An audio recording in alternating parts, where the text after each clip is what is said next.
Assalamualaikum warahmatullahi wabarakatuh.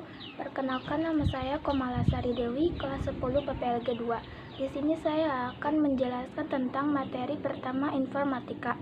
Bab 1, berpikir komputasional. Persepsi berpikir komputasional. Computational thinking merupakan suatu metode untuk menuntaskan persoalan menggunakan penerapan teknik ilmu komputer atau informatika. Berpikir komputasional dilakukan dengan batasan proses komputasi yang dieksekusi oleh manusia ataupun mesin. Metode dan model komputasional memberikan kemudahan bagi kita untuk memecahkan masalah dan mendesain sistem yang tidak bisa kita kerjakan sendiri.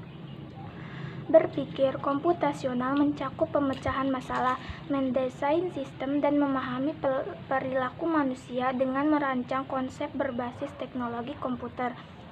Karakteristik berpikir komputasional adalah sebagai berikut. Yang pertama, berdasarkan konsep, informatika tidak hanya belajar tentang bagaimana cara menulis kode program, tapi juga diperlukan pemahaman untuk berpikir pada beberapa tingkat abstraksi. Yang kedua, kemampuan dasar, yaitu kemampuan yang harus dimiliki setiap orang di era milenium. Karakteristik berpikir komputasional adalah sebagai berikut.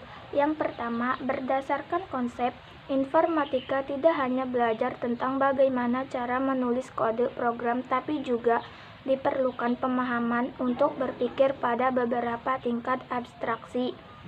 Yang kedua, kemampuan dasar, yaitu kemampuan yang harus dimiliki setiap orang di era milenial. Yang ketiga, perlunya berpikir komputasional agar masalah dapat dipecahkan tanpa harus berpikir sebagaimana komputer. Yang keempat, memadukan pemikiran matematis dan pemikiran teknik. Yang kelima, sebuah ide dan bukan sebuah benda. Yang keenam, diperlukan bagi setiap orang. Yang ketujuh, menantang secara keilmuan dan dapat dipahami atau diselesaikan dengan saintifik. Dan yang kedelapan, informatika dapat dikuasai oleh orang yang memiliki kemampuan komputasional. Proposisi.